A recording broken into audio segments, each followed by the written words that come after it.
Hello everybody, my name is Damilola Mike Bamiloye, and I'm here to encourage you to subscribe to our YouTube channel so that you can receive notifications and updates on new movies that I'll be dropping from time to time. So if you've subscribed, thank you so much for subscribing, and if you're not, please subscribe. And be careful of scammers, please, especially in the comment section. We noticed that there are a lot of scammers out there disguising as Mike Bamiloye and telling people to donate to an orphanage. So please don't give them listening ears. Don't attend to them. They are scammers.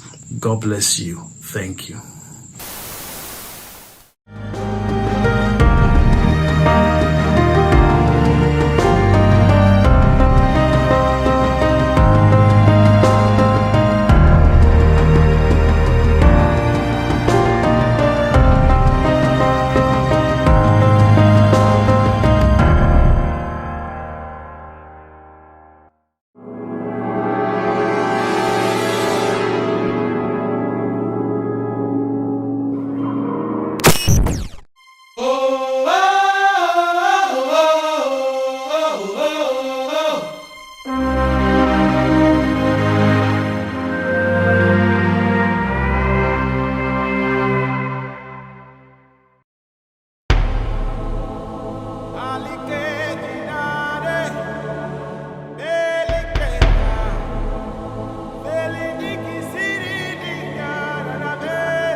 olóyè kàyéfì ńlá abẹ́ẹ̀ máa ráwọn ọmọ adárúdurùdu sílẹ̀ kínkín yìí tó wà fi ń bí tó rúfù bí agbe ẹmu tó wọ́n èbí epo àkàrà tó ń fọ́ntá tó lóun ó lọ rèé bá ọláyé òtọ́jà tó lóun ó lọ rèé kọlu tó lóun ó sókè dilẹ̀ ń gbò dọ́hùn ṣé bẹ́ẹ̀ bá tẹ́ni ń jẹ ráìsì àtọbẹ̀ ẹja ẹgbẹ́ ìlú ṣé oúnjẹ ni àwọn ará agboolé rẹ̀ gbé lórí jẹ́ńlé ọláyé òtàn àbí o. kàyéfì ọ̀tún àṣìpà ṣé pé ń gbà tẹ ẹ dọ́hùn kínkín yín èyí ṣe pé ẹ bá tán dè mọ́lẹ̀. kínkín yín tàbá tí ń jẹ ṣe ló farabalẹ̀ tí ń jẹ ráìsì àti ọbẹ̀ ẹja kò dá sí wa ó kàn ń jẹun lọ́ntì ẹ̀ ni. kàyéfì. nǹkan tẹ́ ẹ̀ ń sọ ẹ ó sì ẹ̀yẹ mi dáadáa ni ògidì má darí kan òun ni ọlá yìí ò tán lò fọmọbìnrin o akọ àwí ìyẹn o ọ̀tọ̀ ni nǹkan tó bá lọ sọ́hùn nǹkan mìíràn ló wá lọ ń ṣe nígbà tó dọ̀hún. ọ̀ṣun kí ló pe ohun tí o ní ọlá yìí ò tán lò má darí kan akọ àwí yẹn ògidì ogun ní ògidì agbára ni kéèyàn lọ síbi kan bóun fẹ́ lọ sí nǹkan ńgbà tó bá dọ̀hún tán kó tún máa ṣe nǹkan míì. àkíkà àwọn àgbà awo tó bá gbóná ló máa ń lorú oògùn bẹ́ẹ̀ àbí àwọn oníṣègùn tí wọ́n mọ ògidì tewétegbò. àrò àsìpà. ẹ̀gbọ́n náà àbí ó ṣẹlẹ̀ sẹ́yìn méjèèjì gbẹ́ ẹ̀dọ́hùn.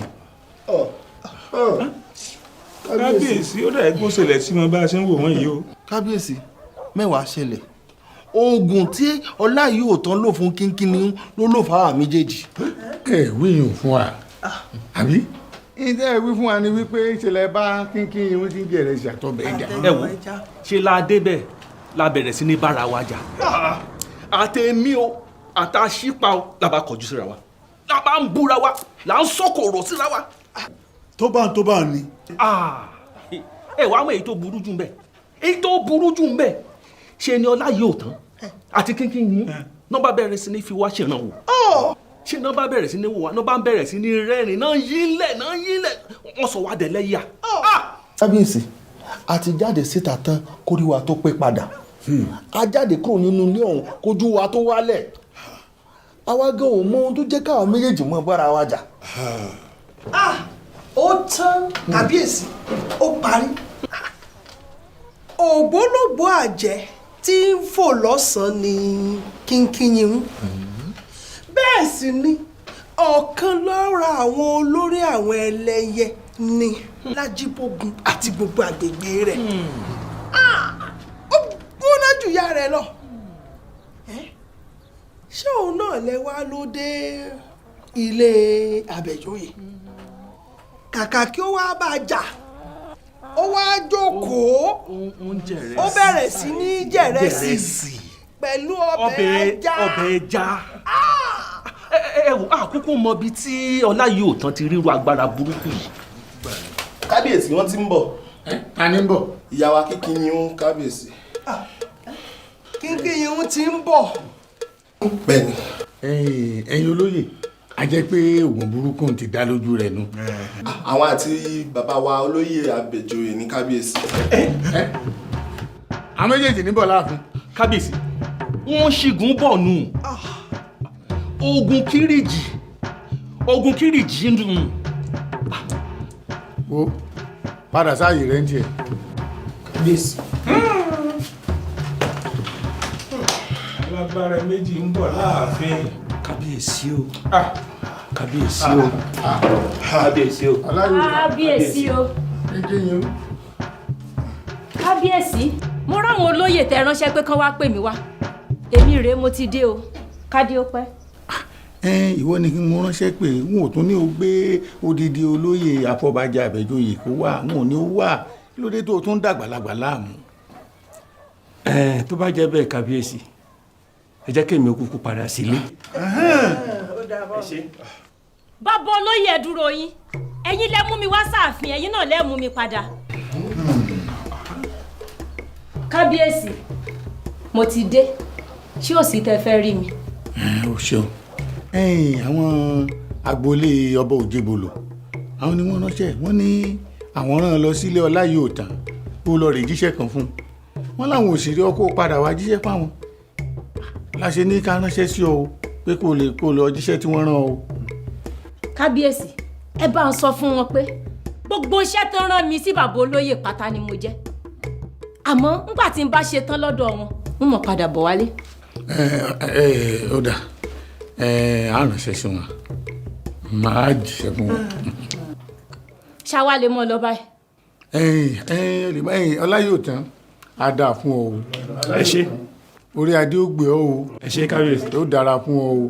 ẹ ṣé kábíyèsí. rárá o kábíyèsí rárá o bàbá olóyè lè kú omi láì wọn lè kú omi nìsín wọn lọ sí kankan.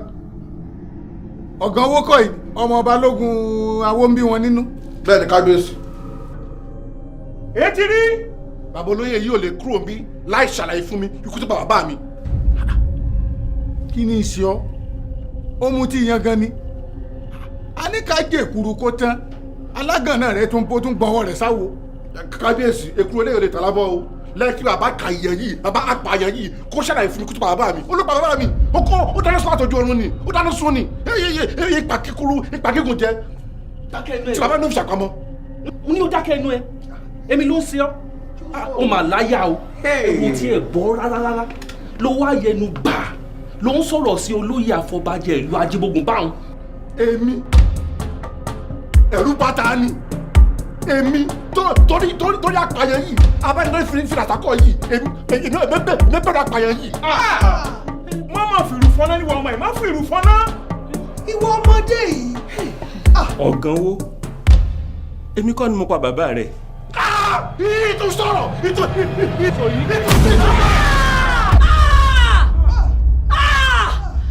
ọ̀gá wa! kínkín yín. kábíyèsí!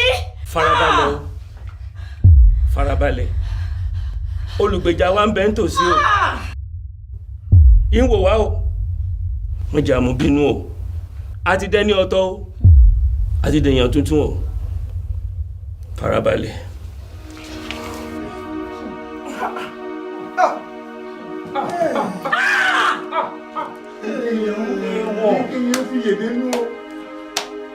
ọ̀gá wa ọmọ awo bí wọn ní.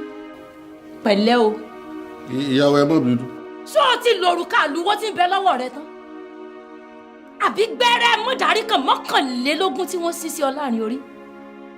àbí fúnpá àlùwọ́ tí wọ́n fi sí ọ lápá? sọ́tàn ṣé gbogbo agbára tó o ní náà nù tí òjò rí ayán lọ? wò ó agbára tí ń gbénu wa ó jẹ́ agbára ayé lọ o. sọ́ọ́rí bàbá olóyè tó forúkà rẹ̀ gbá létí o. agbára tí ń bẹnu rẹ̀ ó ju gbogbo agbára tí ń bẹ lájíbógun lọ. agbára ńlá ni. sọ ti lo gbogbo agbára rẹ tán. ọ̀gánwó agbára tó o mú wá tó o gbójúlé láti wá fi bá mi jà agbára tó ń gbénu wa ó ju gbogbo agbára tó o mú wá yìí lọ ṣùgbọ́n ayọ̀ǹda rẹ̀ dáríjì ọ́ mo dáríjì ọ́ o mọ́ ọ lọ mọ́ dẹ́ṣẹ̀ mọ́ kábíyèsí ẹ ṣé o ẹ̀yin olóyè ẹ mọ̀ ṣe ẹ ṣé o jíjẹ.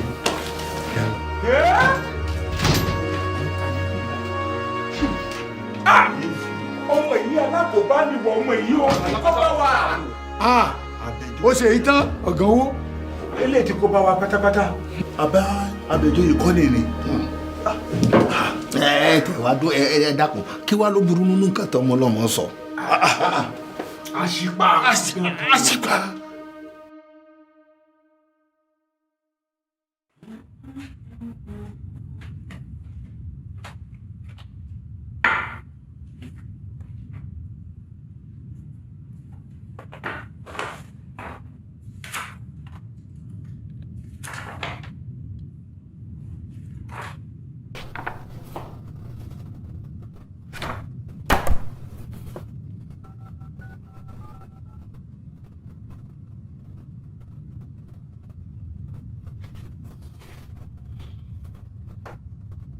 Hello? Hello. Yeah, I can hear you. Please, I would like to speak with Angelica Disia. Speaking, please. Oh, thanks. I came across your profile in a magazine now, and I said I should call if perhaps you'll be able to help me. Well, may I know who I'm speaking with? I'm Dr. Henry Awoponire. I'm calling from Chicago. I need an urgent information, and my search brought me to your profile. And I want to know if you can be of help. Yes, I am Angelica Zimbalino, the Chief Executive Officer of Metaphysical Manipulate Incorporated, based in Lexington, Kentucky. How may I be of help to you? Too many deaths all around me. I need to know what caused it, and I need to know how to preserve myself. Then you will need to be here in my office. How urgent is your situation? As urgent as I'm still talking, I am in need of urgent help. I feel the death around me is zeroing in on me, and I need to do something soonest to break the chain. Then it's just like an hour flight from Chicago to Lexington. If you take an early morning flight, you should be here, say by 10 a.m. Yeah, it shall be a short short consultation of about an hour, after which you can get back to Chicago before 2 p.m. See you tomorrow then. Thank you. All right.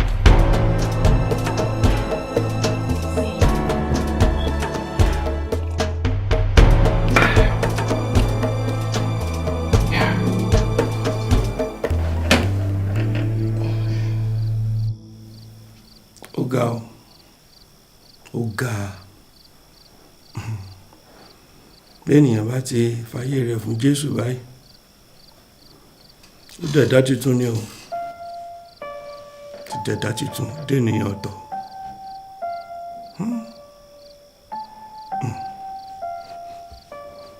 ọ̀gán wo gbá mi létí ọ̀gán wo gbá mi létí nínú ààfin Ajíbógun. Mo ṣubú lulẹ̀ òkìkí tí wàá kàn káàkiri Ajíbógun tàgbègbè ẹ̀ yóò ti dé Onípélé mọ́ Alágẹmọ Àpènà gbogbo wọn mo ti gbọ́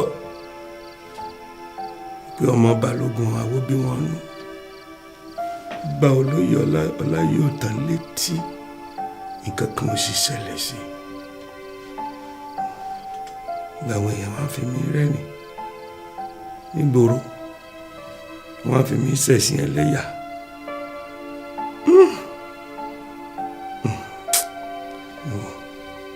àfi Jésù náà Jésù ni o àyàfi Jésù wọn nìkan náà àfi Jésù ọ̀gá. ó sì rántí ìkìlọ̀ tí mo fún ọ. mi ò gbàgbé ìkìlọ̀ tẹ́ fún mi o ẹni n ò gbọ́dọ̀ bínú séèyàn kankan n ò sì gbọ́dọ̀ bẹ́ẹ̀ni kankan jà n ò sì gbọ́dọ̀ lẹ́mìí ìdáríjì ni. o ò sì gbọ́dọ̀ bẹ́nikẹ́ni jà. ó dáa ti gbọ́. o ò sì gbọ́dọ̀ bínú sẹ́nikẹ́ni. o ò sì gbọ́dọ̀ yọ̀lẹ́ nínú àdúrà gbígbà. wọ́n rántí n ò gbọ́dọ̀ bínú sẹ́ni kankan n ò gbọ́dọ̀ bẹ́nikẹ́ni jà n ò sì gbọ́dọ̀ lẹ́mìí ìdáríjì ni n ò sì gbọ́dọ̀ yọ̀lẹ́ nínú àdúrà gbígbà. olórí ogun olùgbèjà mi ajagun ṣẹ́gun olùgbèjà mi ọ̀tá tó bá dènà dèmí ò wá bógun lọ o olórí ogun olùgbèjà mi ọ̀tá tó bá dènà dèmí ò wá bógun lọ o olórí ogun olùgbàlà mi ajagun ṣẹ́gun lólùgbèjà mi ọ̀tá tó bá dènà dèmí ò wá bógun lọ o.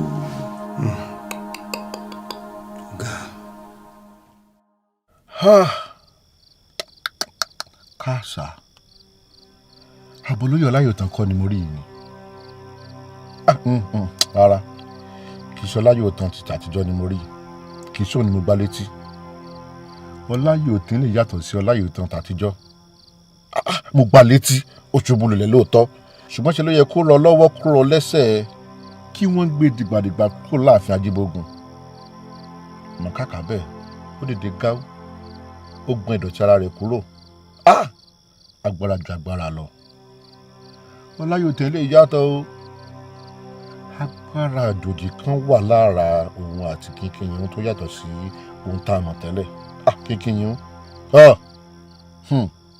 Kínkínyìn náà wò mí ó mi rí ó mọye gbẹ́rẹ́ mọ́dàrí kan tí wọ́n sín sí mi lórí ó mọ̀ pé olùkọ́ àlùwò ni mo lò tí mo fi bá bàbá Ọláyọ̀tán létí ó mọ̀ pé fún pàgbèrò ní bẹ lápá mi síbẹ̀síbẹ̀ kò fàjùlọ hàn mí Kínkínyìn ó lè ní kí n wọlé láàyè Kínkínyìn lè gbá mi létí ọ̀tún kí gbogbo ọpọlọ mi sì kó pa tí ó sì jáde Kínkínyìn lè wí fún mi pé kí n mọ àyàfà bí ejò kúrò láàfin Ajíbógun síbẹ̀ babaláyé ò tán wí fún pé kó má ṣe nǹkan kan sí mi o. babaláyé ò tán náà wò mí ó ló ń dáríjì mí kí n máa lọ kí n má dẹ́ṣẹ̀ mọ́. ó tó gẹ́ àfi kọ́ ló ń dáríjì mí.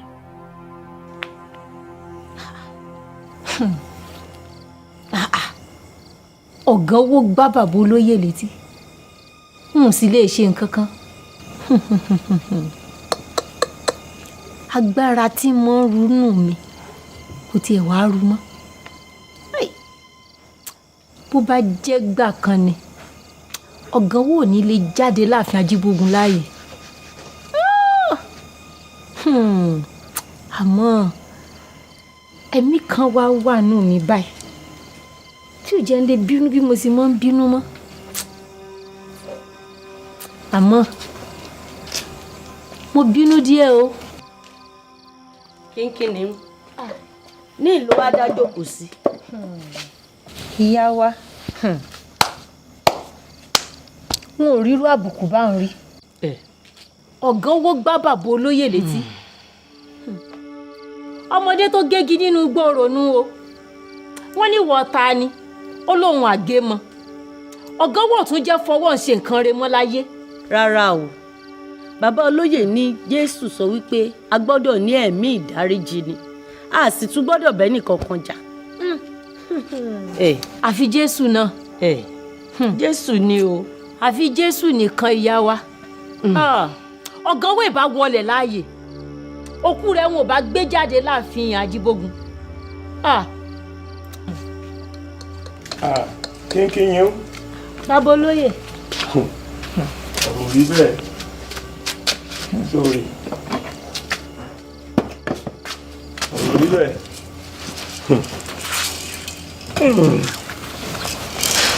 iná ìsìsì ò gbọ́dọ̀ jóni lẹ́ẹ̀mejì ni mo ti ṣàṣìṣe irú ẹ̀ rí ní mọ́ríkà àánú ni mo rí gbà n bá ti dẹni ìgbàgbé. bó o ní bàbá olóyè. sórí lẹ́yìn tí mo gba Jésù sínú ayé mi tán ní mọ́ríkà ni Jésù Olúwa wá kìn mí nílọ ó ní wọn ò gbọ́dọ̀ bẹ́ẹ̀ nìkan kan jà wọn sì gbọ́dọ̀ bínú sí ẹnikẹ́ni. ní àwọn ẹ̀mí òkùnkùn bá dẹ páńpẹ́ lẹ̀ fún mi àwọn ẹgbẹ́ awo kan náà bá kóra wọn jọ wọn láwọn wá kí mi nígbà tán délé ọ̀dọ̀ mi náà bẹ̀rẹ̀ sí sọ̀sọ̀kúsọ náà lálé mi náà fàbùkù kàn mí inú bá bí mi n bá fìbínú sọ fún wọn wípé ìmọ̀ ìjìnlẹ̀ tán mọ̀ nípa awo kò tó nǹkan ìbínú ọ̀ ni mo fi dá wọn lóhùn mo bá lálé wọn mo sọ̀rọ̀ sí wọn mo fi wọ́n wọlé mo fi wọ́n ṣẹ̀sìn ó tán kínkín yín agbára wọn ṣe ká mi nù ọ̀sán ọjọ́ kejì ni mo kú. bàbá olóyè ẹ kú rí. mo ti kú rí. ẹ kú. Jésù fúnra rẹ̀ ló dé mi ló dá mi padà sínú ayé. ṣé ẹ ti bọ́ kí ni tí Bámidélé ọmọ mi àti Diwúrà ọmọ rẹ̀ àti ìyàwó rẹ̀ Ìyá Gbóyèga gbogbo wọn ti bẹ̀rẹ̀ sí sunkún tó ti wá ọkọ̀ tó fi máa gbé òkú mi. nítòótọ́. ṣùgbọ́n ni Jésù bá dá mi padà. bàbá olóyè. látìgbà náà ni Jésù ti kì mí nílọ̀ ó ní wọn gbọ́dọ̀ bínú sẹ́nikẹ́ni o mo sì gbọ́dọ̀ bẹ́nikẹ́ni jà. ó ní òun lòun máa jẹ́ olórí ogun mi àtolùgbèjà mi.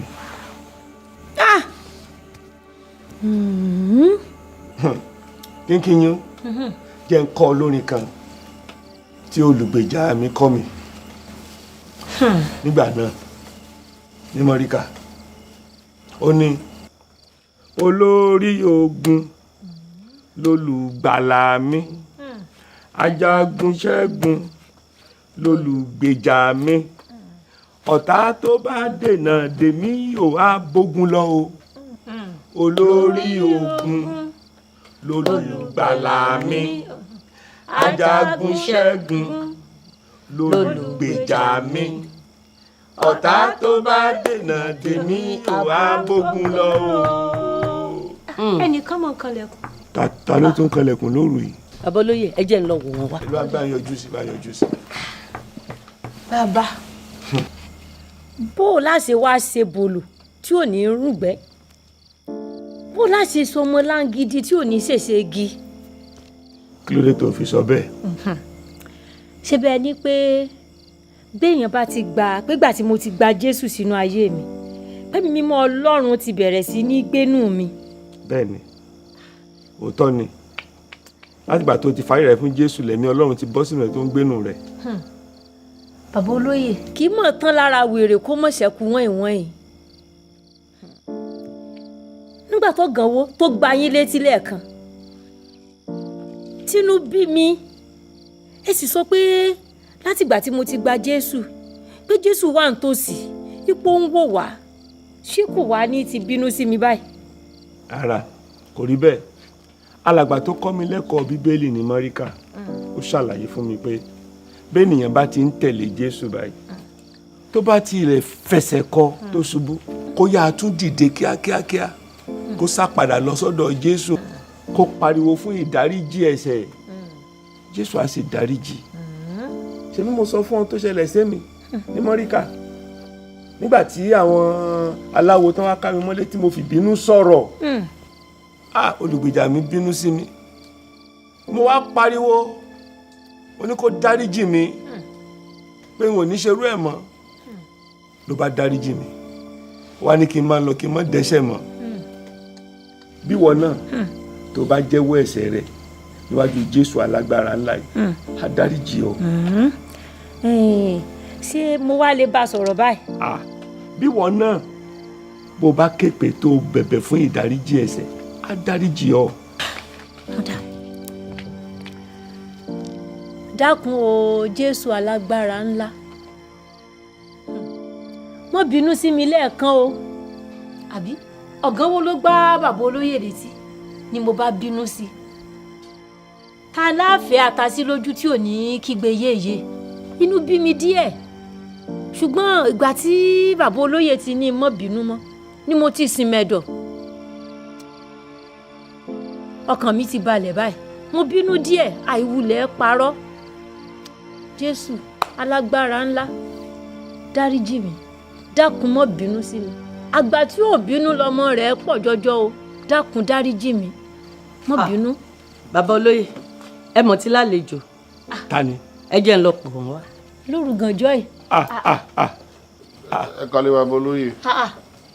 ọ̀gán wo ìwọ nìkan lóru dúdú yìí kí ló ń wá kiri tó lè jẹ́lé o mọ́. kí ló bá wá lóru dúdú yìí. ẹ dákun bàbá olóyè ìyá wa kínkín yìí ó ẹ dákun mo ní wàá tọrọ àforíjì mi fún ìwà aláìmọ̀ kan tí mo wù lẹ́ẹ̀kan ní ààfin ẹ dákun orí mi ni ò pé ìwà aláìníyèénú ni mo wù wọ́n kọ́ mi n ò gbẹ̀kọ́ ni yíba yẹ pé èdè ń dì mí odidi olóyè àfọbàjẹ́ ìlú Ajíbógun ṣé orí mi dàrú ni agbára tí onítùmọ̀ ní gùn mí ẹ dákun torí Ọlọ́run ẹ dákun ẹ dáríjì mi. ọ̀gá wo dìde ọ̀gá wo dìde. ẹ jẹ́ dúró bẹ̀ bá mi. dìde jókòó. ẹ dákun yá wa. ọ̀gán wo a ṣẹ̀ṣẹ̀ sọ̀rọ̀ rẹ tán ló wọlé òun Jésù alágbára ńlá ó ti ní ká dáríjì ọ àwa sì ti dáríjì ọ. ẹ dákun pé Jésù alágbára ó pé kẹ́ ẹ dáríjì mi bẹ́ẹ̀ni ẹ sì ti dáríjì mi. bẹ́ẹ̀ni ọ̀gá wo. ẹ dákun ẹ máa ń kí Jésù kó ṣe ẹ dákun ẹ sọ pé mo mọ̀ lóore ǹjẹ́ dáṣọrú ẹ̀ sọ̀rọ̀ mọ́ ẹ dákun torí Ọlọ́run ẹ máa ń kí Jésù. ọ̀gá wo ǹjẹ́ o mọ ìdí tí mo fi ní kó o máa lọ kó o mọ̀ dẹ́ṣẹ̀ mọ́. kò yé mi bàbá. tí mo tún sọ fún kínkín yín pé kó mọ̀ bá ọjà kó fi ọ́ sílẹ̀ kó o máa lọ ǹjẹ́ o mọ̀ díẹ̀. kò yé mi bàbá torí ṣe rí ẹ̀kan tí mo wà mo dira wà ní ogun burúkú ní bẹ lára mi ṣe rí òkà àlùwò tí mo mú lọ́wọ́ òun àkíbà tì ní bí má ṣe fi lù yín ṣe ló yẹ kẹ́ ṣubú kẹrọ lápá kẹrọ lẹ́sẹ̀ kẹ́ mọ́ lè dìde mọ́ ó wá yà mí lẹ́nu wípé ẹ kàn dìde gá ẹgbọ́n ranù ẹ pé ẹ dáríjì mí kí mo lọ lálàáfíà kí mo dẹ́ṣẹ̀ mọ́ àti gbáwọn lọ́kàn mi ti dàrú ìmọ̀ kan tí mò ń ṣe mọ́ mo wá rò títí mo wò yí pé àfi kí n lọ tọrọ ìdáríjì ẹ̀ṣẹ̀ fún ìwà burúkú tí mo wù. ọ̀gánwó Jésù ni ò jẹ́ kí gbogbo oògùn tó mú wá sáàfin ó ràn mí. Jésù ni ò jẹ́ kí òrùka ẹ̀rẹ́ òrùka àrùwó tó fi lù mí kó ṣiṣẹ́ lára mi. Jésù ni ò sì jẹ́ kí ìfúnpá tí ń bẹ lára rẹ náà kó ṣiṣẹ́ lára mi. Ìwọ náà mọ ohun tí kínkínyún lè ṣe fún ọ láàfin Ajíbógun. Ṣùgbọ́n Jésù ni ò jẹ́ ó ṣe.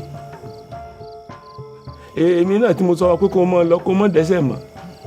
Jésù náà ló ní kí n sọ bẹ́ẹ̀. Jésù ló ní ká dáríjì ọ. Ọ̀gánwó ṣé bó mọ̀ mí tẹ́lẹ̀ l'Ajíbógun. Bẹ́ẹ̀ni. Iná ń jó ògiri òòṣà. Ẹkùn ọkọ òkè iná gorí lé fẹjú kẹ́kẹ́kẹ́kẹ́ afọbajẹ tí gbàdọ̀bálẹ̀ ọba mo mọ̀ yín bàbá. Ọ̀gánwó gbogbo ìwà mo ti yí padà, ìwà òun ò sí ń bẹ̀ mọ́. Jésù ti wọnú ayé mi, ó ti sáyé mi dọ̀tun, ó ti dáríjì mí, ó ti sọ mí dọ̀tun. Àwọn ìwà gánagànà òun kò sí nínú ayé mi mọ́. Ẹ dákun kí wàá lè mi náà dóde bàbá olóyè ìyá wa kí ni mò ń dóde tí ń gba Jésù lólúwa tó lùgbàlà mi. Èmi náà fẹ́ gba Jésù káyé mi náà lè bá a nítumọ̀, kí n fi gbogbo wàrán dandan tí mo wù kí n filẹ̀.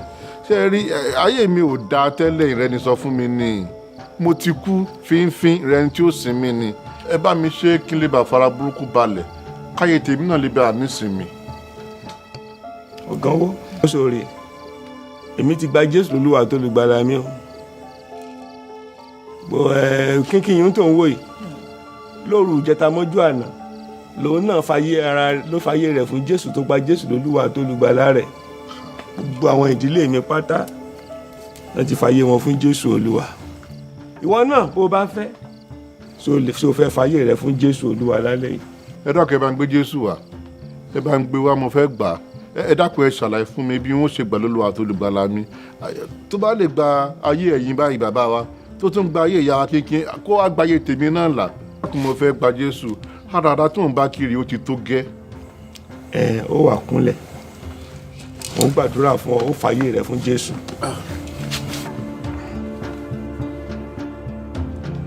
Mo bí báyìí pé Jésù Olúwa mi o. Jésù Olúwa mi. Mo tọ̀ wá ní alẹ́ yìí o. Mo tọ̀ wá ní alẹ́ yìí o. Ṣàánú fún mi.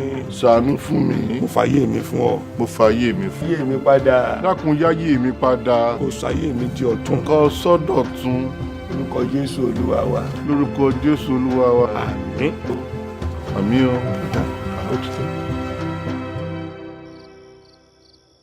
Àbẹ́ máa ráwọn ọmọkọ́mọ, àwọn ọmọ pa òbí ìbọn, àwọn ọmọ pa bí òkú rọ́bà, àwọn ọmọ tí ò ní mìínú tán bá ní dáṣà bá mẹ̀mọ́. Kọ́mọdé owó sunsunsun kó gbá àgbàlagbà létí. Ọláyíòtán Àbẹ̀joyè ló gbá létí. Ọláyíòtán Àbẹ̀joyè tó jẹ́ pé èèyàn bá mọ́ lójú lásán ojú yóò di báibái ní. À ń bèlè tàṣe kéye owó sunsun kó gbá Ọláyíòtán létí. Ọláyíòtán iná ń jó ògiri òòṣà, ẹkùn ọkọ òkè, iná gorí ilé fẹjú kẹ̀kẹ́. Ọ̀gánwó gbá Ọláyíòtán létí, kò ṣe nǹkan kan sí. Ó ní máa lọ, mo dáríjì ọ, má dẹ̀ṣẹ̀ mọ́. Kì í ṣe Ọláyíòtán àtijọ́ lélẹ̀, Ọláyíòtán ti yí padà. Mo sì ń wo náà jọ wá sáàfin pé ọkùnrin yìí dàbí ẹni ti yí padà nígbà tó dọ̀bálẹ̀ fún mi láàfin. Àmọ́ àṣepa burúkú, èèyàn burúkú la ṣepa, òun ló sọ fún mi pé Ògún ló fi wá dọ̀bálẹ̀ fún mi. Mo kàn lábùkù, mo lè jáde kúrò láàfin. Ọláyíòtán ti yí padà. Irú ẹ̀mí wo ni wọ́n ń gbénú rẹ̀ báyìí o? Nǹkan kan ti ṣẹlẹ̀ sí.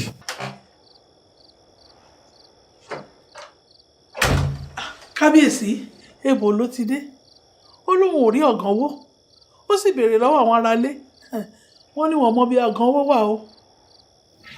níbo wá ló lè kí ló ṣẹlẹ̀ sí níbo ló lè lọ. kábíyèsí etí tí ọ̀gánwó gbá bàbá olóyè ṣé kìí ṣe pé ọ̀gánwó ti wábì kan lọ kú sí. rárá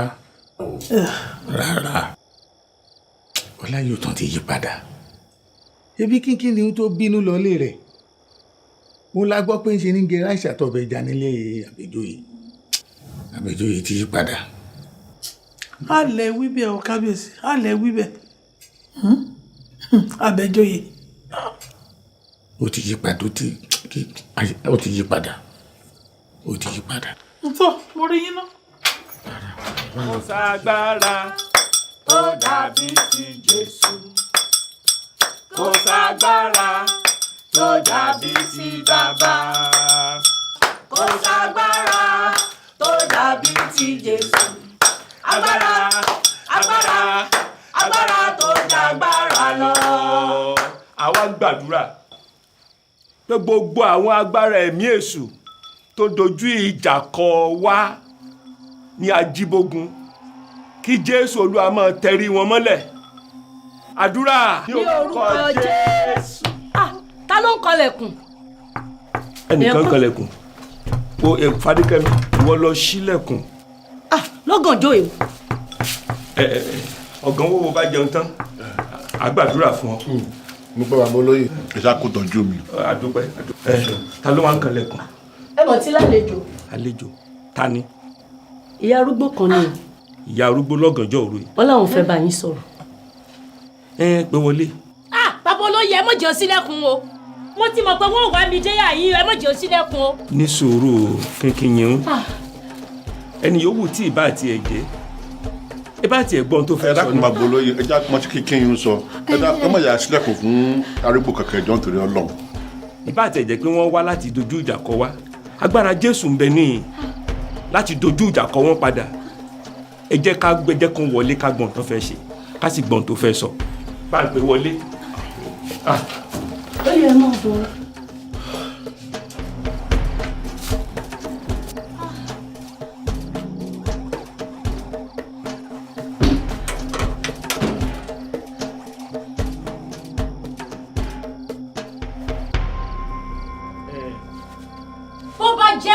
ìyàwó tí ń dún rìwọ́ rìwọ́ ẹgbẹ̀tàlá ẹran ẹ̀tà tí ń ké tàyé tàyé àtọ̀dúnrún irúnmọlẹ̀ tí ń dún yùmùyùmù àtọ̀kàndínnírinwó ẹyẹ ìwò bó bá jáwọn ẹlẹ́yẹ dúdú àtàwọn ẹlẹ́yẹ pupa àbákọjọpọ̀ àwọn ẹgbẹ́ ẹlẹ́yẹ funfun ibi igi ìdí ọ̀sẹ̀ ni wọ́n fọwọ́sowọ́pọ̀ ni wọ́n rán ọgbọ́n kó lọ pè mí wá wò ó padà kó lọ sọ fún wọn yípe mi kínkín yún ọmọ ìyá kẹsàn-án wọn ò tí ì ṣetán tí wọ́n wálé báyìí o nígbà tá a bá parí ẹ̀kọ́ bíbélì tá a fẹ́ bẹ̀rẹ̀ lọ́la ìgbà náà ní kò wálé àmọ́ n ò ní nǹkan kan ṣe pẹ̀lú ìkòkò àgbo ìgàndò mọ́ padà kó lọ sọ fún wọn báyìí.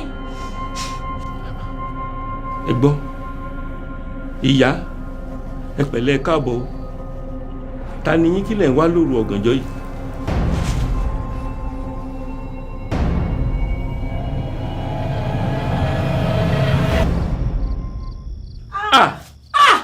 kábíyèsí o kábíyèsí o kábíyèsí o. kábíyèsí òjògẹ́ ajíṣe bíntín ọ̀fàṣọ oyè pọ́nmọ́ láàrin ọjà. kábíyèsí o kábíyèsí o.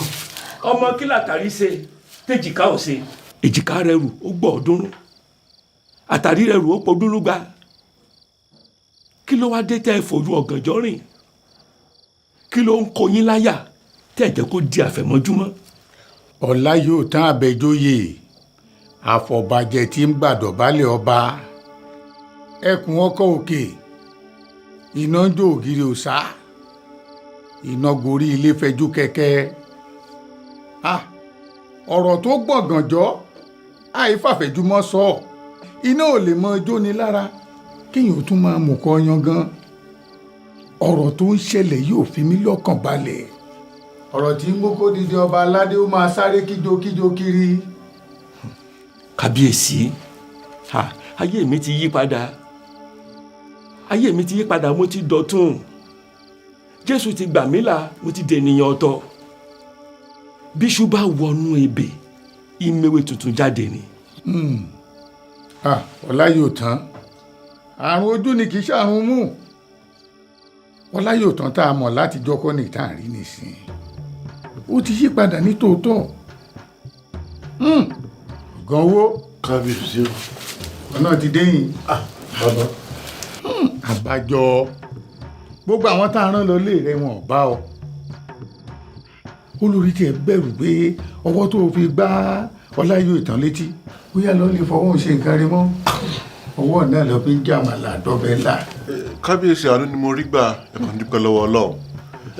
ìrọ̀ lápá ìrọ̀ lẹ́sẹ̀, ọwọ́ náà ni mo fi ń jẹ ọkà àti lálọ́dọ̀ bàbá olóyè yìí. ẹ bá dúpẹ́ lọ́wọ́ ọlọ́run, àánú ni mo rí gbà. kẹ́kẹ́kan tí mo sì ń ṣe tẹ́lẹ̀ ìṣe bẹ́ẹ̀ mọ̀, Jésù ti dáríjì mi. mo ti dẹni ọ̀tọ̀, mo ti dẹni ọ̀tun, mo ti yí padà. àánú ni mo rí gbà kábíyèsí. kínkín yìí ń. kábíyèsí o. ọmọ ìyá Kẹsàn-án, ejò ń gbòòrò lájíbógun, sọ̀pọ̀n náà gbóná, ẹlẹ́gùn rẹ̀ ló gbóná. ìwọ náà ti yí padà. kí ló ń ṣẹlẹ̀? gbogbo tó ṣẹlẹ̀ yìí tí n bá ní òru mi lójú irọ́ mọ̀ pa. kábíyèsí, ká ní mo ti mọ̀nà yìí ti pẹ́ díẹ̀ ni. èmi àtolóyè Olúòjé agboolé ọba Òjébólú ló yẹ kájọ dáná ìsọjí tó fẹ́ ṣe ń jọ sí. àmọ́ kàkà bẹ́ẹ̀ ṣe ni mo ráwọn ọ̀dọ́ àdúgbò pé kán lọ tú sọjí ọ̀nká. mo tún wá ní ohun tìkára rẹ̀ gangan kán da dùbúlẹ̀ sáàrin ọjà kí wọ́n ná lẹ́gba 14. nínà tán ló bá sá lọ sí Bẹ́sìró, ibẹ̀ ní ti lọ́ọ́ ṣe sọjí rẹ̀. Kábíyèsí, kí ni tó gbé yín wá gangan tẹ́ fi rìn lọ́gànjọ́ òru? ẹ wá jókòó.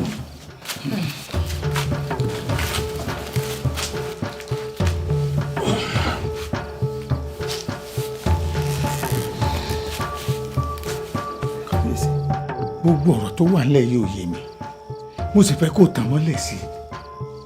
gbogbo àwọn tó dojú ìjà kọ, gbogbo wọn ni wọ́n ṣubú lulẹ̀ níwájú rẹ̀. ọlá yóò tán, nígbà tí balógun àwọn bí wọn nínú kó tó kú, ó wá bá mi olóhùn gbẹ̀san. ó kọrí sí Bẹ́sìró lọ́dọ̀ Àìgbọ́fá. ibẹ̀ ló ti jóná látọjú àlá wá sójú ayé. abẹ́rẹ́ ajé tiẹ̀ ó lọ sọ́dọ̀ Àgìdìmọ́làjà. wọ́n pe Ṣìgìdì adáná igun, wọ́n rán sí ọ ní Mọ́ríkà pé kó náà wálé láti Mọ́ríkà wá sájíbógun. Ṣìgìdì padà wá sí Ajígógun. ó na abẹ́rẹ́ ajé títí ó fi kú ni. ìyá Kẹsàn-án àti Olúòjé àwọn ni wọ́n rán eégún gbọ́nra gbíjó sí ọ pé kó lọ nà wálé láti Mọ́ríkà. eégún gbọ́nra gbíjó ó padà sájíbógun, ó wá fàbọ̀ bá ìyá Kẹsàn-án. ó na ìyá Kẹsàn-án, igbe oró ní ìyá Kẹsàn-án ké tó fi kú. kínkín yìí ń rè ọmọ ìyá Kẹsàn-án tó lóun ó gbẹ̀san kú ìyá òun. òun rè tá a bá nínú ilé rẹ̀ nísì ó ti yí padà. ọ̀gán wo ọmọ balógun àwọn bí wọn nínú tó lóun ó gbẹ̀san kú bàbá òun, òun náà ti dẹ̀yìn. ọ̀la tó bá ń lé rẹ̀ nísì tó náà ń jẹun. ọ̀la yóò tán, agbára wo ló fi máa dojúkọ àwọn ọ̀tá rẹ̀? mo fẹ́ wí mi. kábíyèsí, agbára Jésù ni. agbára Jésù. bẹ́ẹ̀ ni kábíyèsí, agbára Jésù ni. ṣé ẹ rí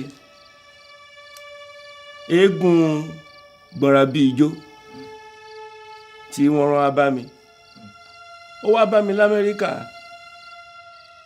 ó wá bá mi, ó gbé ọgbà ọwọ́ rẹ̀ sókè láti fi nà mí, ṣùgbọ́n kò rí mi nà. abẹ́rẹ́ ajé tó rán Ṣìgìdì adáná igun wá, Ṣìgìdì ọ̀hún dé bá mi náà l'Amẹ́ríkà. òun náà gbé ẹgbà sókè láti fi nà mí, ṣùgbọ́n kò ṣeé ṣe, kò rí mi fi ẹgbà ọ̀hún náà. àwo ń bí wọn nínú, òun náà yọ sí mi lójú oorun ó gbé kùmọ̀ sókè láti là á mọ́ mi bó ṣe gbé kùmọ̀ sókè báyìí tí mo la ẹnu pé kí n bá sọ̀rọ̀ iná ló jáde látẹnu mi èmi ò mọ̀ pé ṣe ló jóná dójú ayé Lájíbógun ní yàrá tó sùn sí kábíyèsí ọpẹ́lọpẹ́ Jésù ọwọ́ ayé ìbá ti ká mi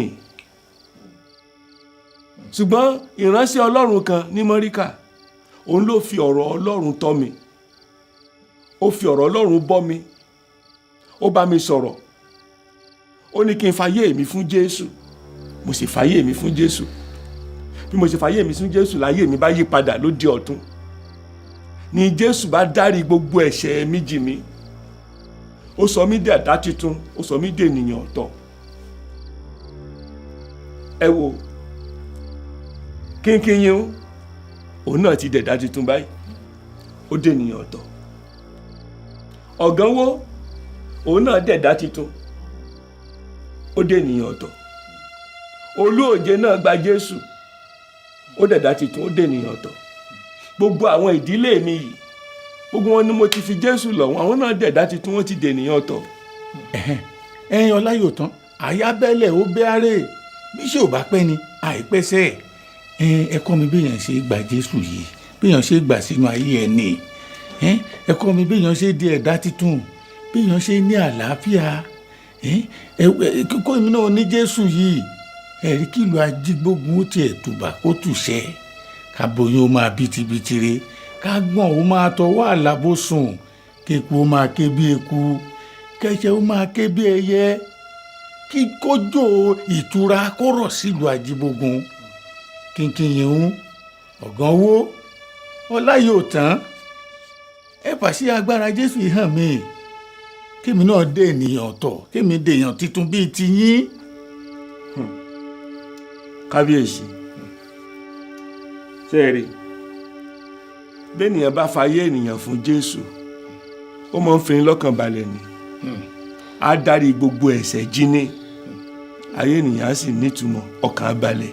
ẹ wo ọkàn mi ò balẹ̀ níṣẹ́ lọ́kàn mi wúwo bí irin inú mi ò dùn ìtàjẹ̀sílẹ̀ pọ̀ gbogbo ètùtù láti ṣe kájí ẹ̀ lè rí mú mi ẹ wo gbogbo ohun tó bá yẹ kí n ṣe ni kẹ́ ẹ sọ fún mi. kábíyèsí ǹjẹ́ tiẹ̀ ti gbọ́ nípa arákùnrin ẹlẹ́mìí èṣù ìlú gáfárà rí. ìlú gáfárà ìlú òní jẹ́ báwọn ṣé ní abẹ́ ìjọba ìbílẹ̀ Ìrèwọlé lọ́sùn nílùú ìpínlẹ̀ Ọ̀ṣun ní ìlú wa. kábíyèsí ìtànú bíbélì ni. ẹ̀mí èṣù inú rẹ̀ ó lé lẹ́gbẹ̀rún 5.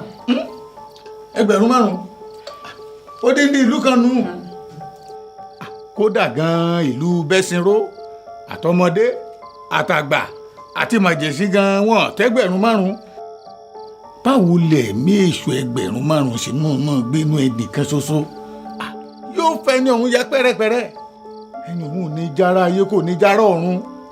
bẹ́ẹ̀ ni kábíyèsí ǹjẹ́ jẹ́ wàá mọ̀ parákùnrin ọ̀hún ó padà wá dolókìkí nílùú gáfárà ni. báwo. ó ṣalábàápàdé Jésù Olúwa ni Jésù bá pàṣẹ ló ní kí kó gbogbo ẹrù wọn pàṣẹ fún gbogbo àwọn ẹ̀mí òkùnkùn kó gbogbo ẹrù wọn kán jáde ní gbogbo wọn bá kó ẹrù náà bá jáde ẹ tí ẹ béèrè pé bó náà ń kẹrù lọ kábíyèsí. mo ní kí n bí ọ náà ni ẹgbẹ̀rún 5 níbo ni wọ́n fẹ́ lọ wọ́n ti pọ̀ jù.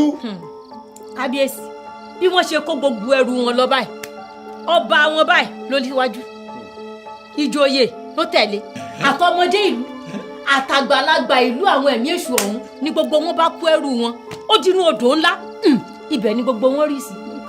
kàṣà ìlú ọ̀hún ti wá dahoro nù. níbo nílùú tó jẹ́ pé kíá ni Jésù Olúwa ló wọnú ẹ̀ lọ ló bá sọ ọ́ di tuntun alárakùnrin ọ̀hún padà dolókìkí ṣe ni wàásù káàkiri gbogbo ìlú tó yí gáfárà ká ọ̀pọ̀lọpọ̀ àwọn èrò wọn wá rọ́ tẹ̀lé lẹ́yìn báyìí tó fẹ́ gbọ́n tó fẹ́ sọ. Ọláyọ̀tán mú mi dọ́dọ̀ ọkùnrin ọ̀hún kí n tiẹ̀ kíkú oríire kí n kíkú àjàbọ́ bí ìlú gáfárà ò bá jìnnà sàjíbógun ẹnu kí n mú àwọn olóyè mélòó kan kájọ lọ bí ìsọjí rẹ̀ ní láyé òtán mú mi lọ́dọ̀ rẹ̀.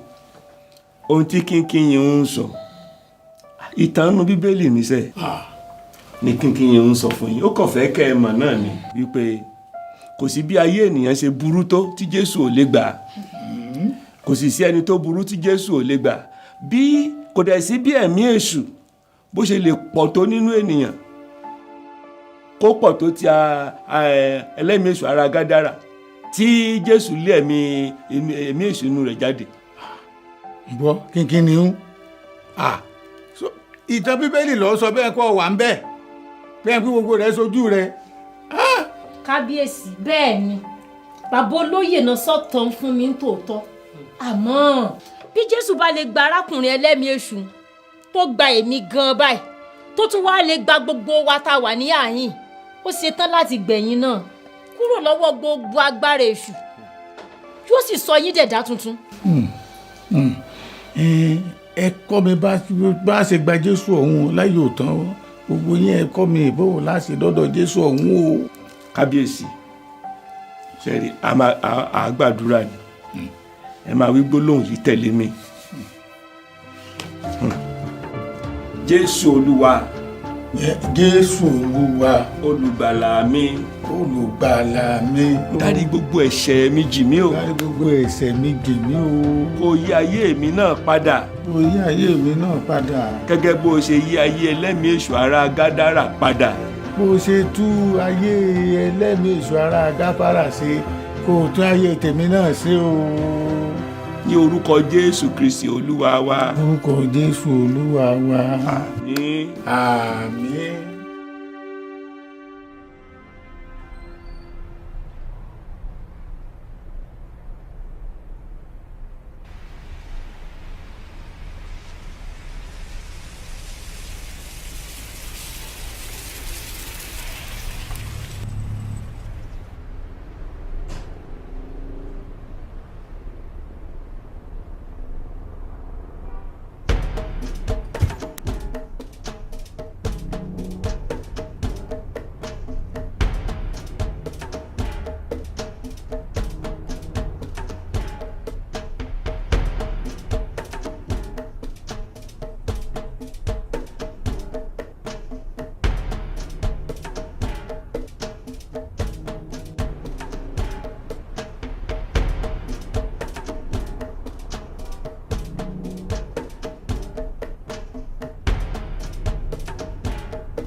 Too many deaths all around me, and I'm getting scared and restless. And I need to find a solution. In fact, I want a solution to this restlessness, and then probably the ones that have happened to my other friends. And so, in my quest for solution, I stumbled on your adverts, and I saw your profile. And that was the reason why I called you yesterday.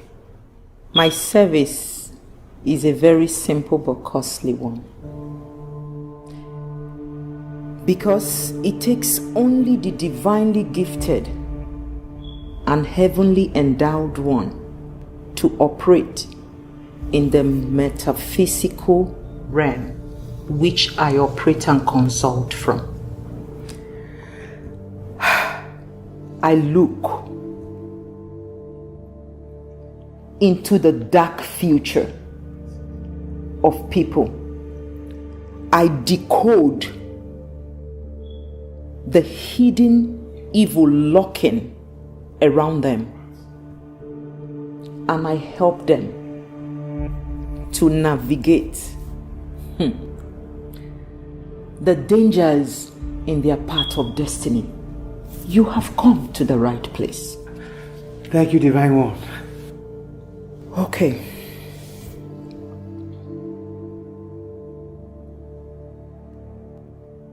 Now, you will dip your 2 hands into the bowl of water on this stool. You will bring it out and you will wash your face with the water into the bowl.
Holy Master.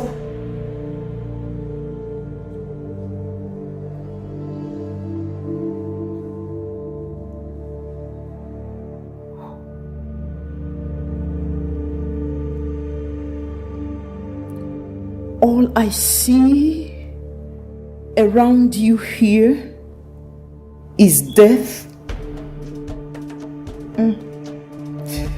afflictions, infirmities, and sickness. Nothing more. But why? You tell me. Why do you have death and affliction lurking all around you? Do you have solution or way of escape? Sure. But it's going to take about a week. Because the strong evil forces around you, they are very intense and very wicked. They are spiritual wickedness in the high place. And they relish the taste of blood. They are very wicked and they are very close.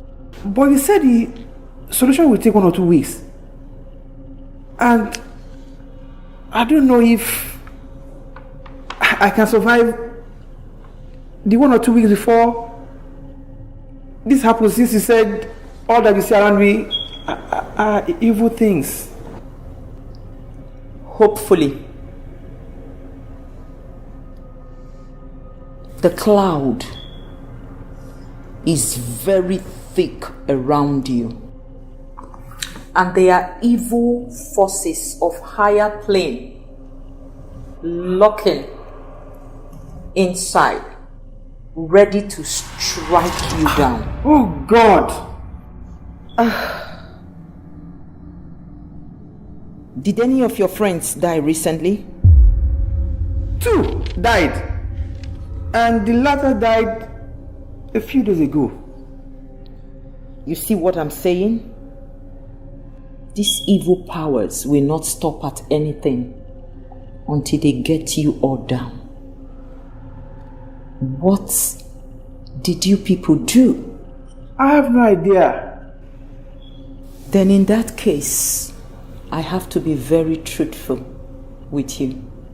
Though we are somehow powerful and operate in higher realm of metaphysical consultation with high powers to solve the many problems of men and help them to navigate the destructive and distractive hurdles on their path of destiny.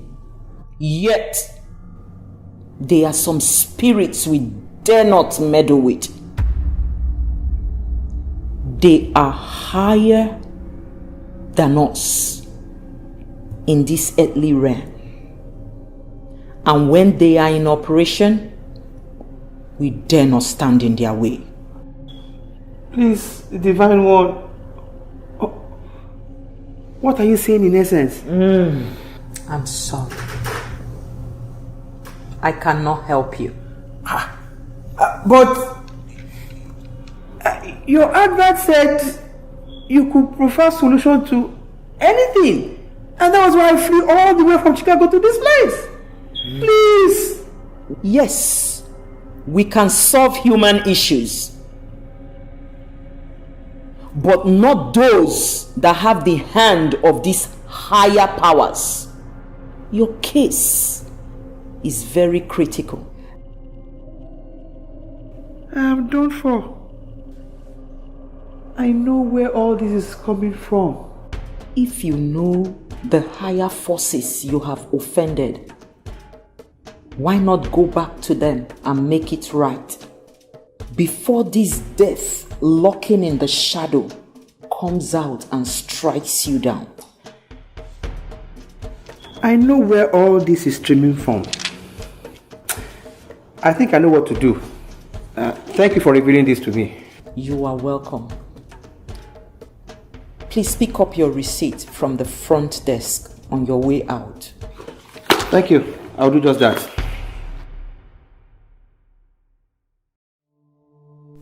I am very sure of the potency of the sacred ring that I got from the master's altar. When you wear the ring and have a handshake with a person, the person dies within 6 hours of the handshake.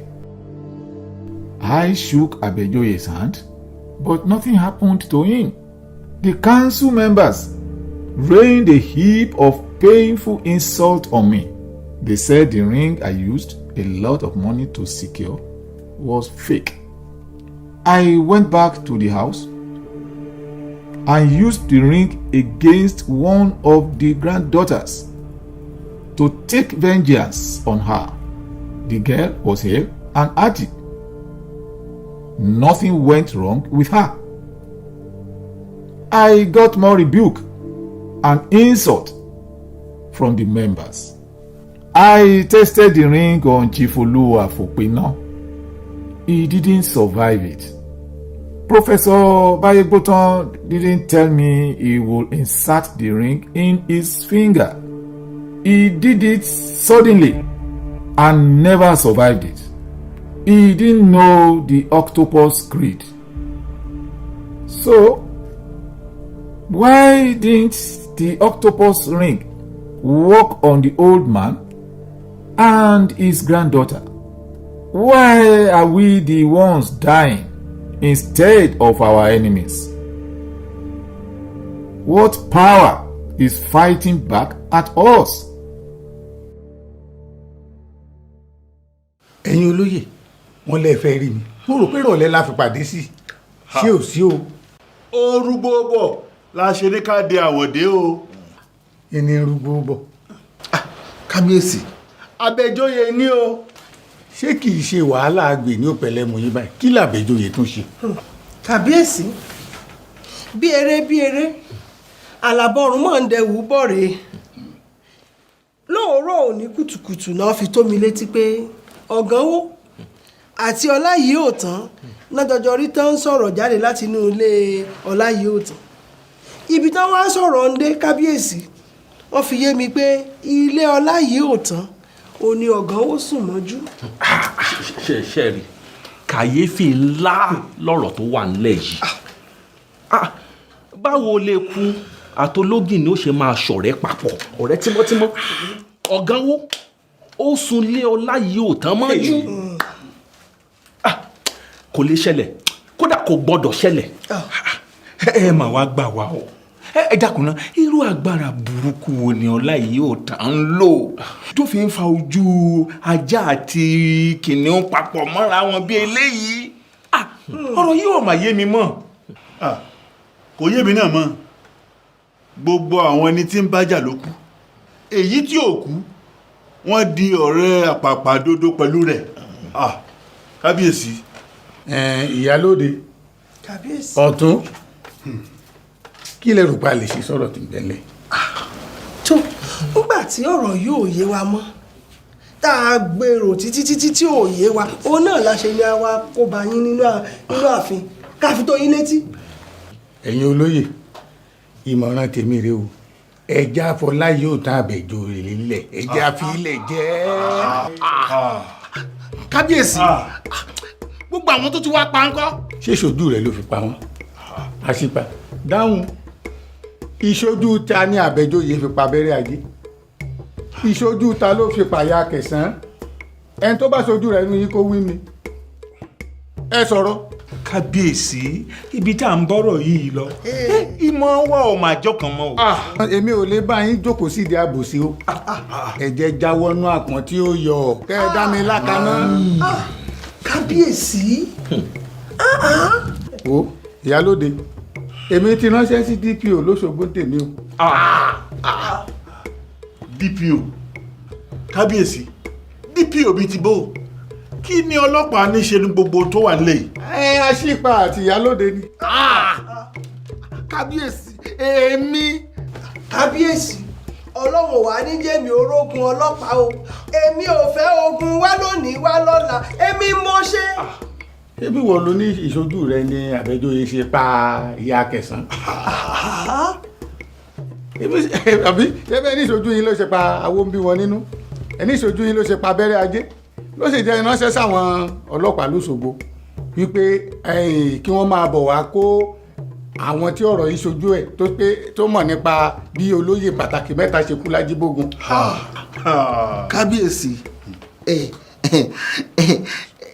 àgbà yìí máa ń ṣe orò bí èwe tó ṣe bí èwe o ẹ̀yin àgbà ṣé bí akọ tó ń fi ọ̀rọ̀ yìí jomitoro ọ̀rọ̀ láàrin ara wa ni kò sẹ́ni tó sọ pé àbẹ̀jọyè ló pa ìyá Kẹsàn-án o kò sẹ́ni tó sọ pé àbẹ̀jọyè ló pa owó bí wọ́n nú o. bẹ́ẹ̀ ni kò sẹ́ni tó sọ pé àbẹ̀jọyè ló pa ìyá Kẹsàn-án tí ó bá tẹ̀ wá jẹ́ pé òun ló pa ìyá Kẹsàn-án ṣé èyí ọmọ ìyá Kẹsàn-án kínkínníyún yóò tún wá lọ jókòó ti àbẹ̀jọyè ńlé kájọjọ mọ́ jèrèsì àti ọbẹ̀ ẹja. èmi ò sọ bẹ́ẹ̀ o. irú wàhálà wò lẹ fẹ́ kó mi ṣe yẹn náà kí bẹ́ẹ̀ náà lẹ́ni ìṣojú yìí ló fi pa àwọn olóyè àwọn èèyàn pàtàkì mẹ́ta lájúgbógun ó ṣe jẹ́ ránṣẹ́ pé àwọn ọlọ́pàá ilẹ̀kùn bá ṣí sílé ilẹ̀kùn ṣí sílé ilẹ̀kùn ibi kan náà mà ṣí sí. ẹ wo èmi ti sọ fáwọn ọlọ́pàá pé níṣojú yín báyìí ni àbẹ̀jọyè ṣe pa abẹ́rẹ́ ajé àtàwọn bí wọn nínú àṣepa ní níṣojú òun ló ṣe pa ìyá Kẹsàn-án so mo ti ránṣẹ́ sọ́lọ́pàá kó wá mú àbẹ̀jọyè àti àwọn tí ọ̀rọ̀ náà ṣojú rẹ̀. ẹ wá gbọ́ ọ bí lẹ́kùn ó bá ṣí kì í ṣe ọ̀dọ̀ èmi ọ̀tún ní òṣì sí kábíyèsí kò sí kankan nu wa tó mọ̀ ń pa ọ̀rọ̀ tó wà nílẹ̀ yìí ẹ bá wa sọ fáwọn ọ̀gá ọlọ́pàá lóṣogbo kó jókòó sóṣogbo jẹ́ẹ́jẹ́ wọn káwa náà sì wà lájíbógun jẹ́ẹ́jẹ́ tiwa àbí bẹ́ẹ̀ kọ́. ẹ̀ ń gbà dídì ò bá dé ẹ̀ mọ̀ ṣàlàyé. kábíyèsí mọ̀ mọ́rọ̀ ìdí ó mọ̀ sọ́dọ̀ tọ́bọ̀. DPO kábíyèsí o. débòlò. wọ́n ti dé ọ̀gá ọlọ́pàá ti wà ní gbàgede. ó mà yá wọn ẹni wọn wọlé. kábíyèsí o. kábíyèsí o. kábíyèsí kí ni ìṣẹ̀lẹ̀ ọ̀rọ̀ yìí ẹ mọ̀ ń sọ́dọ̀ tọ́ bọ̀ ṣé bí eré ni àfi ọ̀rọ̀ yìí ṣe láàrin ara wa láàfin eré náà ni. kábíyèsí ẹ má jẹ́ kọ́rọ̀ yìí ó dọ̀rọ̀ ọlọ́pàá o kò sí ẹni kankan nínú wa tí ikú ẹnikẹ́ni sójú rẹ̀. kábíyèsí o. kábíyèsí o. kábíyèsí o mo ṣe gbọ́ ìpè yín ni mo ní sáré máa bọ̀ mo ní sáré rí yín kó tó di pé mo lọ sí Ìbàdàn fún ìpàdé àwọn ọ̀gá ọlọ́pàá agbègbè ni. ó ṣe mo dúpẹ́ orí adé ó gbé ọ. àmì kábíyèsí. ìdí pàtàkì méjì ni mo fi pè ọ èkíní níbo lẹ bá ìwádìí yín dé lórí ikú àwọn olóyè mẹ́ta ní Àjíbógun.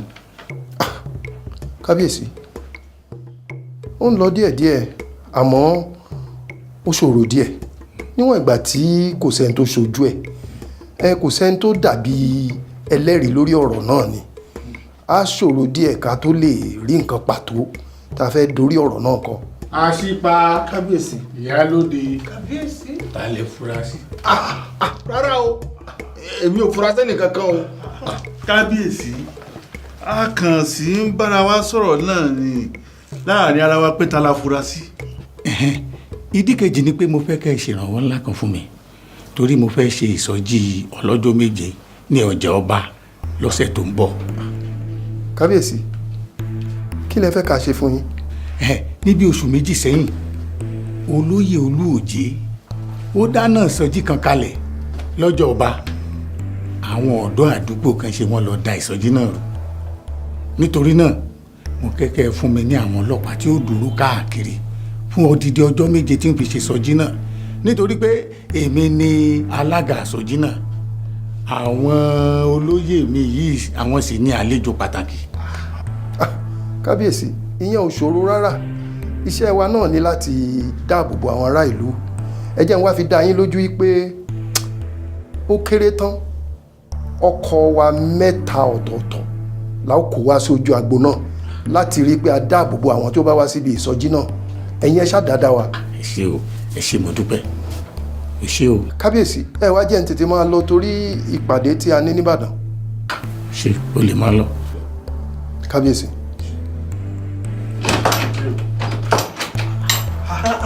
kábíyèsí kí lẹ fẹ́ ṣe náà. ìsọjí ọlọ́jọ́ méje lọ́jọ́ ọba. kábíyèsí láti ìgbà wo lẹ ti ń ro ọ̀rọ̀ yìí tẹ́ ẹ̀ bùn wá gbọ́.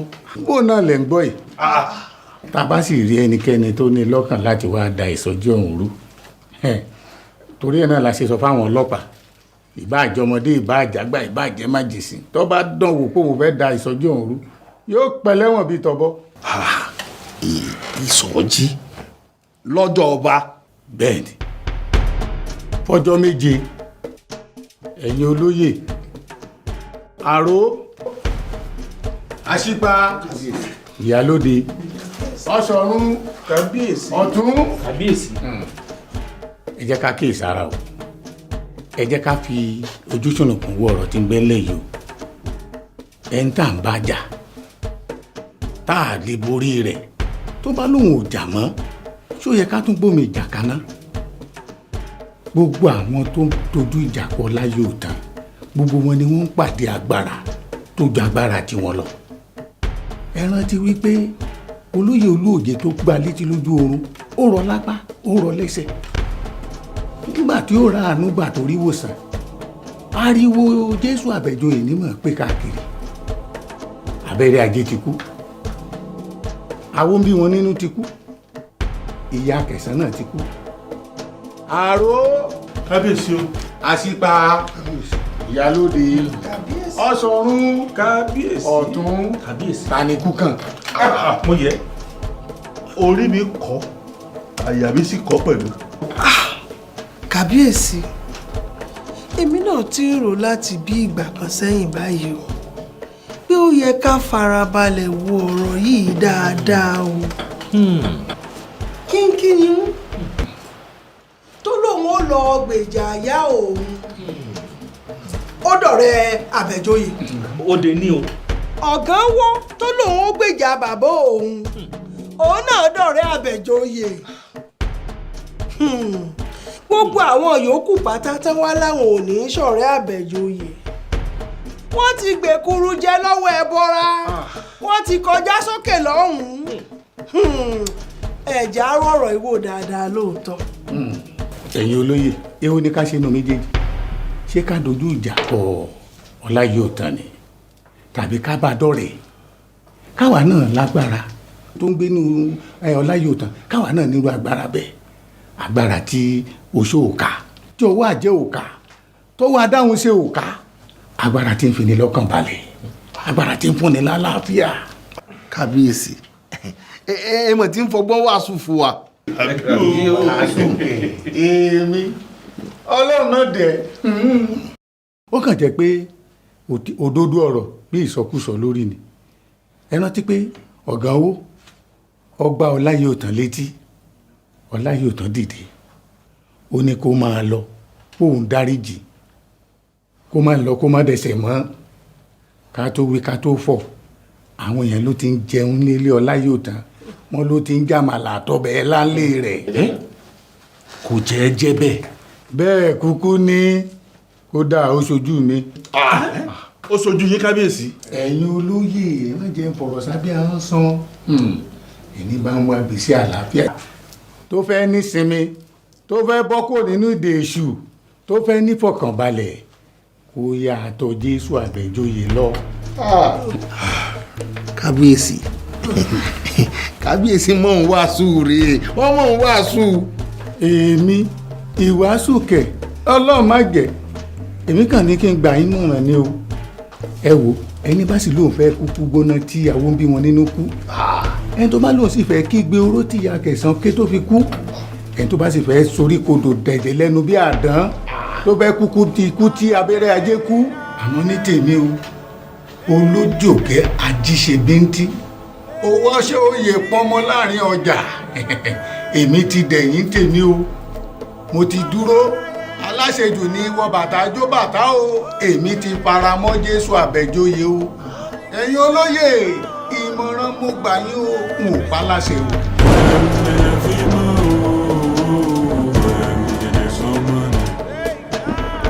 ẹrù jẹjẹ fi mọ́ o ẹrù jẹjẹ sọmọ ni ẹrù jẹjẹ fi mọ́ làkàlàkà o ẹrù jẹjẹ sọmọ ni bí òkú ẹrù jẹjẹ fi mọ́ làkàlàkà o.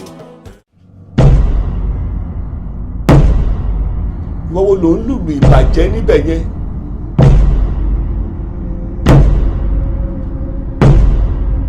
jáwọ́ ìlú ni dúró tàbí ìlú ni yóò fàya bí ìlú bá ti fàya ayé rẹ̀ fàya bí aṣọ nu o.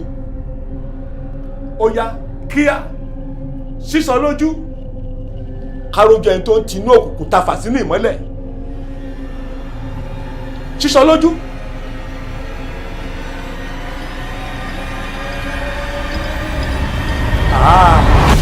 òun ni mo wá bá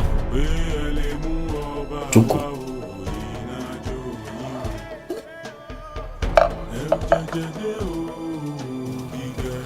wọ́n ní gbé fún ọ kó o jẹ ó yá máa jẹ. ẹrù jẹjẹ fi mọ́ o ẹrù jẹjẹ sọmọ ni ẹrù jẹjẹ fi mọ́ o ẹrù jẹjẹ sọmọ ni ẹrù jẹjẹ fi mọ́ làkàlàkà o ẹrù jẹjẹ sọmọ ni bí ògo ẹrù jẹjẹ fi mọ́ làkàlàkà o ẹrù jẹjẹ sọmọ ni ẹrù jẹjẹ bá sọ̀rọ̀ o ara lè nìyẹn rí o ẹrù jẹjẹ bá sọ̀rọ̀ o ara lè nìyẹn rí o ẹrù jẹjẹ ṣẹ́jú o mọ̀nàmọ́ná yí àyíká ẹrù jẹjẹ bá sọ̀rọ̀ o ara lè nìyẹn rí o ẹrù jẹjẹ ṣẹ́jú o mọ̀nàmọ́ná yí àyíká ẹrù jẹjẹ fi mọ́ o ẹrù jẹjẹ sọmọ ni ẹrù jẹjẹ fi mọ́ o ẹrù jẹjẹ sọmọ ni ẹrù jẹjẹ fi mọ́ làkàlàkà o ẹrù jẹjẹ sọmọ ni bí òkú ẹrù jẹjẹ fi mọ́ làkàlàkà o ẹrù jẹjẹ sọmọ ni ìjìlógún lẹ́sìn o ọ̀la ló wọ̀ láṣọ sẹ́ni tó pàdé rẹ̀ o tó tún lè wà láyé mọ́ ìjìlógún lẹ́sìn o ọ̀la ló wọ̀ láṣọ kò sẹ́ni tó pàdé rẹ̀ o tó tún lè wà láyé mọ́ gbogbo ṣùgbà fún ọ o ẹrù jẹjẹ sọmọ nù ẹrù jẹjẹ fi mọ́ làkàlàkà o ẹrù jẹjẹ sọmọ nù bí òkú ẹrù jẹjẹ fi mọ́ o.